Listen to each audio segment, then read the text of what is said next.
जय हिंद दोस्तों, मैं अजीत आचार्य एजुकेशनल रिसर्च चैनल में आज हम लोग लास्ट क्लास में हम लोग पढ़े थे पाठ्यक्रम करिकुलम के बारे में मैंने काफ़ी उस वीडियो में समझाया है। आपको अगर देखना होगा तो उस वीडियो को फिर से देख सकते हैं, यूट्यूब में है। करिकुलम के बारे में बताया गया था। तो करिकुलम किसी शिक्षक के हाथ की वह ब्रश है जिससे वो नए नए चित्र उकेरता है।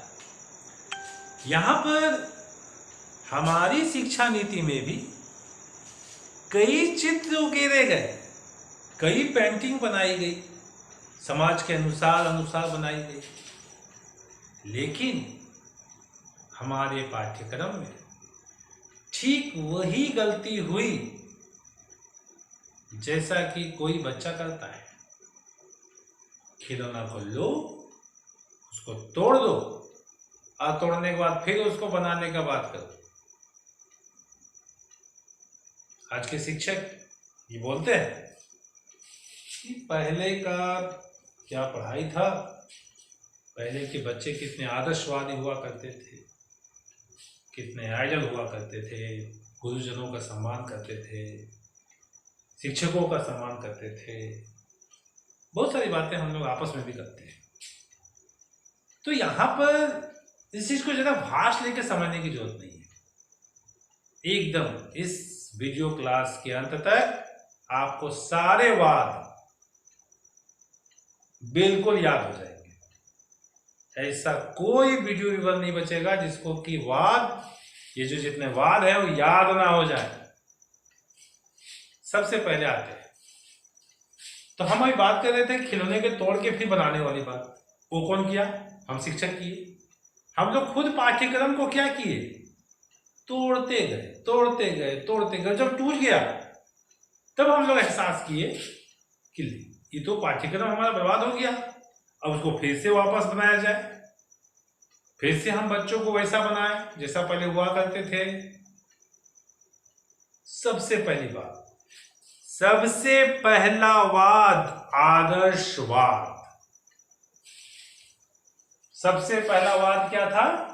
आदर्शवाद। इस आदर्शवाद में क्या था? इस आदर्शवाद में था आदर्श। इस आदर्शवाद में क्या था? आदर्श। जैसा कि आप लोग को हम बताएं कि इस वीडियो में आप लोगों को रट्टा नहीं मरवाएंगे, आपके बिल्कुल दिमाग के तह तक जाकर आपको वो बात समझा देंगे। आदर्श था किसमें? आदर्शवाद। प्रकृति था प्रकृतिवाद में। प्रयोजन था प्रयोजनवाद में। यथार्थ था यथार्थवाद में। अब अस्तित्व बच गया है अस्तित्ववाद में। चलिए मेरे साथ एक बार बोलिएगा। आदर्शवाद, प्रकृतिवाद, प्रयोजनवाद, यथार्थवाद, अस्तित्ववाद। फिर से आदर्शवाद, प्रकृतिवाद, प्रयोजनवाद, यथार्थवाद, अस्तित्ववाद। आदर्शवाद, प्रकृतिवाद, प्रयोजनवाद, यथार्थवाद, अस्तित्ववाद। ठीक है? कितने वाद हुए? 5। चलिए फिर से एक बार दोहराते हैं। आदर्शवाद, प्रकृतिवाद, प्रयोजनवाद, यथार्थवाद और लास्ट में क्या आ गया आपका? अस्तित्ववाद। अब हम लोग थोड़ा समझने का प्रयास करते हैं। आदर्शवाद जैसा नाम था वैसा उसका काम था। उस वाद में छात्रों में आदर्श की कल्पना की गई। उस करिकुलम में, उस पाठ्यक्रम में छात्रों में आदर्श के विकास को ज्यादा महत्व दिया गया। वहां पर छात्रों में ज्यादा सत्यम शिवम सुंदरम की कल्पना डाली गई। छात्रों में ज्यादा व्यक्तित्व विकास पर जोर दिया गया। उनको एक अच्छा नागरिक, एक अच्छा व्यक्ति बनाने पर जोर दिया गया। सत्य ही शिव है और शिव ही सुंदर है, ये कल्पना को समझने का ज्ञान दिया गया। आदर्शवाद, आदर्शवाद में मूल्यों को ज्यादा महत्व नहीं दिया गया, व्यक्ति को महत्व दिया गया। उस व्यक्ति के सांस्कृतिक, धार्मिक, व्यक्तित्व विकास की ओर, कि कैसे कोई व्यक्ति एक अच्छा नागरिक, एक अच्छा इंसान बन सके, ये आदर्शवाद। सबसे पहला आदर्शवाद, सबसे पहला आदर्शवाद। आदर्शवाद, आदर्शवाद में बच्चों के भौतिक और आध्यात्मिक में आध्यात्मिक विकास को ज्यादा महत्व दिया गया। उसके आध्यात्मिक विकास को ज्यादा महत्व दिया गया, भौतिक विकास को नहीं। इसमें आदर्शवादी पाठ्यक्रम, जिसमें कि उनको कैसे आध्यात्मिक उनके अंदर विकास हो, इस पर ज्यादा जोर दिया गया। इस पर बच्चों में ये बताया गया कि आप सत्य की राह पे चलो, सत्य ही शिव है, जो सत्य है वही शिव है, और जो शिव है वही सुंदर है, वही सब कुछ है। तो यहां पर बच्चों में आध्यात्मिक विकास की ओर ज्यादा कल्पना की गई, उन्हें एक अच्छा नागरिक, एक आदर्शवादी व्यक्तित्व बनाने का प्रयास किया गया। तो इस पर आप बहुत कुछ लिख सकते हैं। आशा करते हैं समझ में आ ही गया होगा कि आदर्शवादी विचारधारा का मुख्य उद्देश्य था बच्चों में आध्यात्मिक विकास, उनके भौतिक तत्वों की ओर जाना नहीं, उनका आदर्शवाद, उनका आध्यात्मिक विकास की ओर ज्यादा उन पर जोर दिया गया था। वो था हमारा आदर्शवाद। दूसरा, थोड़ा सा खिलौना को और तोड़ेंगे, प्रकृतिवाद। अब आदर्शवाद से बिल्कुल उलट प्रकृतिवाद। अब हमारा पाठ्यक्रम काफी कड़ा हो गया था।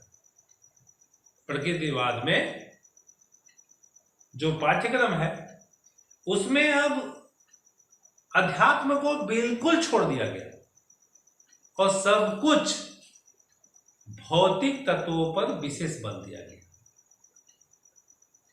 हमारे चारों ओर जो प्रकृति है, इन पर ज्यादा विश्वास दिया गया। इसमें ज्यादातर भौतिक जगत को लोग महत्व दिए और इसमें मानव को एक यंत्र के रूप में विकसित किया गया। उनमें सत्यम शिवम सुंदरम की भावना पैदा नहीं किया गया, उनको एक मशीन की तरह ट्रीट किया गया। उनको एक कैसे एक यूजफुल मशीन बनाया जाए, कैसे मानव अधिक प्रोडक्टिव हो पाए, कैसे वो प्रकृति को समझे, और प्रकृति में मानव को मुख्य केंद्र दिया गया। यहाँ पर शिक्षा का पूरा जो केंद्र था वो बालक के आधार पर था। तो यहाँ पर आपको एक चीज थोड़ा सा हम क्लियर करना चाहते हैं। शिक्षा दो आधार पे हमेशा चलते आ रही। आदर्शवाद में ऐसा नहीं था। आदर्शवाद में शिक्षक के आधार पर शिक्षा थी, प्रकृतिवाद में बालक के आधार पर शिक्षा होगी। ये बालक के आधार पर शिक्षा का मतलब क्या होगा कि बालक को ही केंद्र माना गया और उनके आधार पर शिक्षा तो हमेशा बालक के ही केंद्र पर है, ये तो बात मैं मानता हूं, लेकिन उनकी आवश्यकताओं को ही ध्यान में रखना है। यहां पर शिक्षक थोड़ा सा बाध्य हो जाता है। शिक्षक के आधार पर रहता है तो शिक्षक काफी खुलकर उसको शिक्षा दे पाता है, लेकिन बालक के आधार होने पर वो थोड़ा सा केंद्रित हो जाता है। तो यहाँ पर शिक्षा बालक के आधार पर था। यहाँ पर प्रकृति को ज्यादा महत्व मिला था। प्रकृति माने उसके चारों ओर की जो व्यवस्थाएं हैं, और कुल मिलाकर मानव को एक मशीन के रूप में ट्रीट किया जाता था कि कैसे वो प्रोडक्टिव हो पाए। उसके नैतिक विकास, उसके आध्यात्मिक विकास का कोई यहाँ मतलब नहीं था। प्रकृतिवाद में सिर्फ और सिर्फ नेचुरल उसका जो डेवलपमेंट है, नेचुरल डेवलपमेंट माने उसके सब्जेक्टिव नॉलेज पर ज्यादा ध्यान दिया गया कि कैसे वो बच्चा प्रोडक्टिव हो पाए, कैसे वो बच्चा किसी उत्पादन कार्य में लग पाए, कुछ वो प्रोडक्ट कर पाए, कुछ वो नया निर्माण कर पाए, मैंने मानव के ज्ञान के रूप में चला गया। इसमें कोई आध्यात्मिक पहलुओं पर विशेष ध्यान नहीं दिया गया। अब यहाँ पर अध्यात्म को बिल्कुल साइड कर दिया गया, दूसरा में प्रकृति में बिल्कुल प्रकृति को महत्व दिया गया। थोड़ा सा तो शिक्षण में पूरा परिवर्तन है, उलट हो गया। तीसरा आ गया प्रयोजनवाद। प्रयोजन महा मतलब भैया आपको हमसे कुछ प्रयोजन है तभी आप हमसे बात कर रहे हैं। ये प्रयोजनवाद का मतलब ही होता है कि इंसान को, किसी व्यक्ति को पूरा प्रयोजनवादी बना देना। प्रयोजनवादी का मतलब यहां पर व्यक्ति में विश्वास ईश्वर और आध्यात्मिक तत्वों पर बिल्कुल नहीं रह गया। यहां पर व्यक्ति सिर्फ और सिर्फ ऐसे मस्तिष्क का निर्माण में लग गया जो अज्ञात भविष्य की कल्पनाओं की तुलना में लगे। ऐसा भविष्य जिसमें अध्यात्म का कोई स्थान नहीं था, संस्कार का कोई हाथ नहीं था।